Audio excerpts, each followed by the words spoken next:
Hello everyone, welcome back my another recipe. तो कैसे हैं आप लोग? उम्मीद करते हैं अच्छे होंगे, स्वस्थ होंगे। तो आज हम बनाने जा रहे हैं बीरन का पीठा, जो हमारे असमीज कल्चर में बहुत ही बड़ा एंड बहुत ही अच्छा डिश है। तो यहाँ पे मैंने ले लिया है चावल एंड चावल में मेरा यहाँ पे था 1 kg। मैंने इसको धो लिया। धोने के बाद फुल नाइट भिगो कर रख दिया, वह जब तक फूल ना जाए। मतलब आप पूरा फुल नाइट के लिए इसे रख सकते हैं। तो मैंने फुल नाइट इसे भिगो कर रख दिया था। उसके बाद मैंने सारा चावल को अच्छी तरीके से छान लिया और इसे एक कपड़े में रख लिया, जिससे सारा पानी निचोड़ के नीचे गिर जाए। और मैंने एक गांठ लगा ली।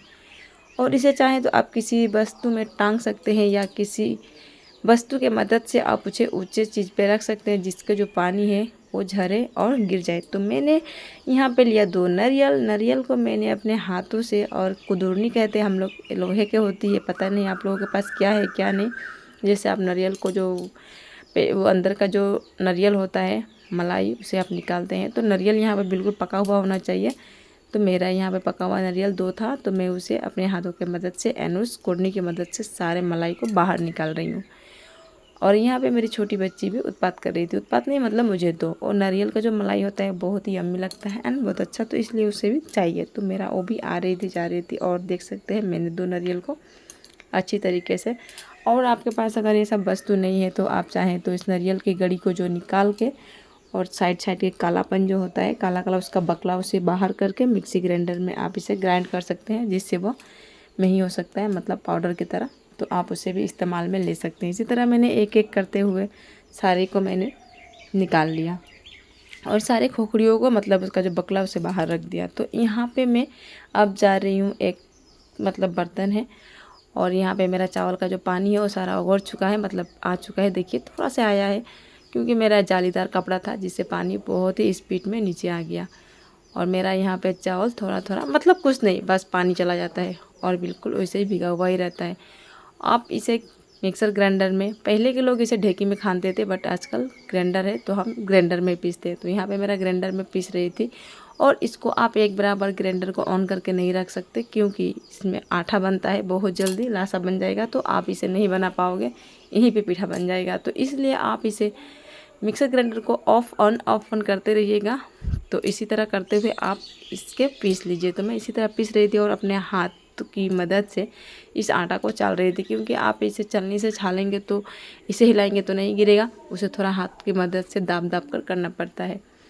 नहीं तो वो, क्योंकि थोड़ा सा भीगा हुआ रहता है और वो ड्राई नहीं रहता, जिससे वो झरे नीचे नहीं झर पाता। तो हम अपने हाथों की मदद से करते हैं। तो इसी तरह मैं करते हुए सारे चीज़ को, मतलब सारे जो आटा है, चावल था, सारे चावल को मैंने पीस लिया।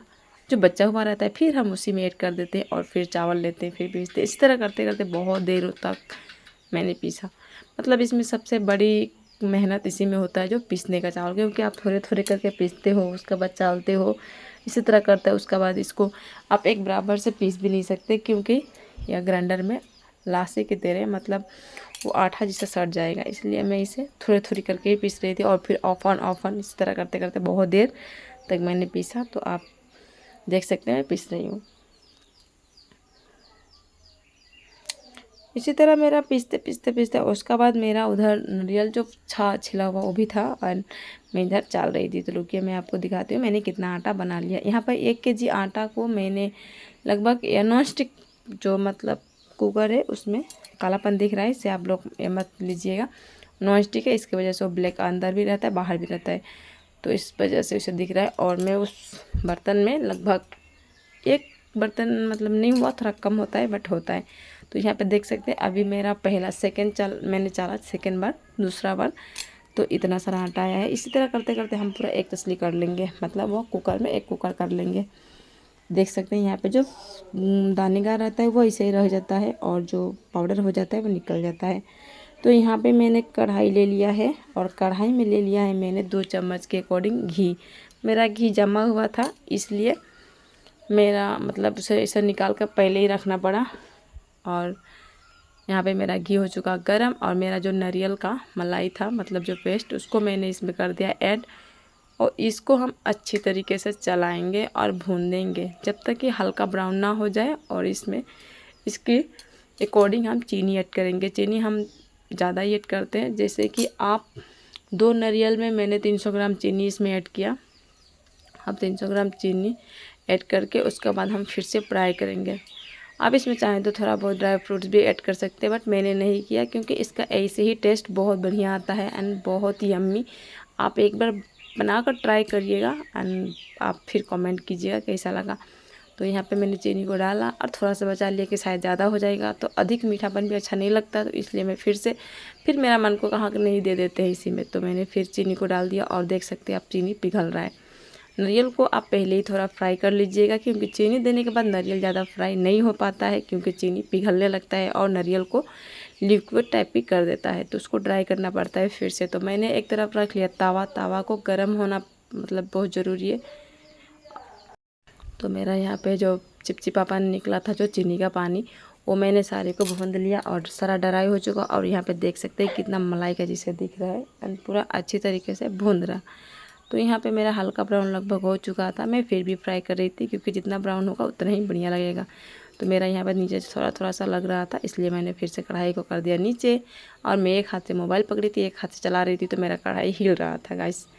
तो मैंने उसको किसी बर्तन में ऐड नहीं किया क्योंकि मुझे फिर से बनाना ही है। तो और यहाँ पे मैंने तवे को रख दिया था गर्म होने के लिए, और तवा पूरा गर्म हो जाना चाहिए जिसमें आप आटे डालेंगे तो आटा चटकने लगे, जिस तरह मेरा आटा चटक रहा है। उसके बाद मैंने एक बर्तन की मदद से, आप कलछुल हो कुछ भी हो, जिस भी चीज़ से आपको सुविधा मिले उस चीज़ से आप इसे बना सकते हो। तो मैंने हाथों से बनाया, मेरा पहला वाला था, तो थोड़ा पहला गड़बड़ हो ही जाता है कभी ना कभी। तो मेरा यहाँ पे पूरा सुंदर नहीं हुआ था, मतलब अच्छा नहीं हुआ था बट हुआ था। तो उसके बाद मैंने, क्योंकि मेरा एक हाथ में फ़ोन था, एक हाथ में मैं बना रही थी, इसलिए मुझसे नहीं हो पा रहा था। उसके बाद तो आखिरकार मुझसे मतलब अपने एक हाथों से नहीं हो रहा था, क्योंकि आप आटे को डालोगे, उसके बाद फिर से मिलाओगे, फिर नारियल को डालोगे, फिर उसमें पलटे की मदद से उलाटोगे, ऐसे करते मतलब मुझसे एक हाथ से नहीं हो पा रहा था, दोनों हाथ की हेल्प चाहिए। और सूती कपड़ा जो भी हो, मैंने आपके पास जो मुलायम कपड़ा होना चाहिए, और जिससे आप थोड़ा थोड़ा उसको दाब देंगे। दाबने के बाद वो क्या होता है कि आटा एक साथ चिपक जाता है और अब बना लोगे। तो देखिए यहाँ पे मेरा गैस की फ्लेम को हो गया था हाई, तो यहाँ पे मैंने मीडियम लो में रख दिया, क्योंकि आप मीडियम में बना सकते हो, हाई नहीं कर सकते, क्योंकि ज़्यादा हाई होगा तो आपको जो पीठा होगा वो जलने लगेगा। अब इस तरह मैंने कलछुल से भी किया, मतलब जो भी हो, चम्मच पलटा जो भी आप लोग कहते हैं, उससे भी बहुत अच्छा हो रहा था, क्योंकि हर बार मैंने हाथ से भी एक बार दो बार ट्राई किया, उसके बाद मैंने कलछुल से ही ट्राई किया, अच्छा हो रहा था, तो मैंने उससे भी करना स्टार्ट कर दिया। तो इस तरीके से आप बनाइएगा, इसे एक बार घर में अपना ट्राई कीजिए एंड सच में कहते हैं आप सारे डिश को भूल जाएंगे। आप किसी गेस्ट के आने पर या किसी को देने के लिए, मिठाई के तौर पे या कहीं पे जाने के लिए अचानक कार आपके पास कोई सर नहीं हो, आपके पास ये सब चीज़ अवेलेबल हो, तो आप इसे बना सकते हैं। और इसमें आपको कुछ नहीं चाहिए, बस बिरन का चावल एंड नारियल और चीनी, बस कुछ भी नहीं चाहिए। आपके पास घी नहीं है तो आप घी को भी स्किप कर सकते हैं। उसके बाद उसके जगह आप ऑयल यूज़ कर सकते हैं। आप जो खाने में लेते हैं वो हर रोज़ जो आप मीठा तेल, जो फॉर्चून को जो भी चीज़ आप लेते हैं उसको ऐड कर सकते हैं और नारियल को फ्राई कर सकते हैं। उसमें चीनी, आप घर में चीनी रहता है, आप चाय के लिए इस्तेमाल करते हैं, जूस के लिए इस्तेमाल करते हैं, तो चीनी रहता है। चीनी मार्केट से ला लीजिए और कुछ नहीं चाहिए, बस घर का सामान चाहिए। बस आप अच्छी तरीके से भिगोइए और बनाइए, खाकर टेस्ट बताइए, बहुत अच्छा यम्मी एंड। तो इस तरीके से मैंने करते हुए बहुत सारा मतलब क्या बोलते हैं, पीठा को मैंने बना लिया। बनाने के बाद मैं आपको काउंट करके दिखा रही हूँ।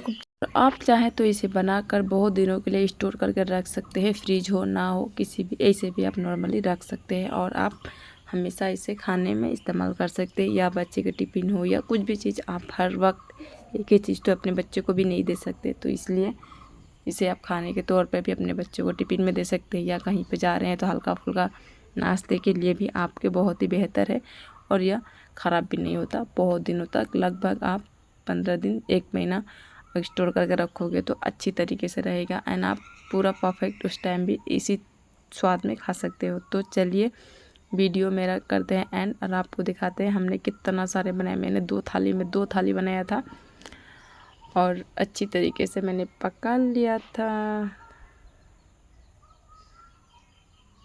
फाइनली यहाँ पे देखिए मेरा कितना प्यारा प्यारा प्यारा दिख रहा है गाइस, एकदम वाइट और थोड़ा थोड़ा हल्का ब्राउन होता है, क्योंकि ब्राउन होता है तो कच्चापन नहीं रहता है, सारा ख़त्म हो जाता है। और मैंने यहाँ पे थोड़ा सा और बाकी था तो मैं बना रही थी।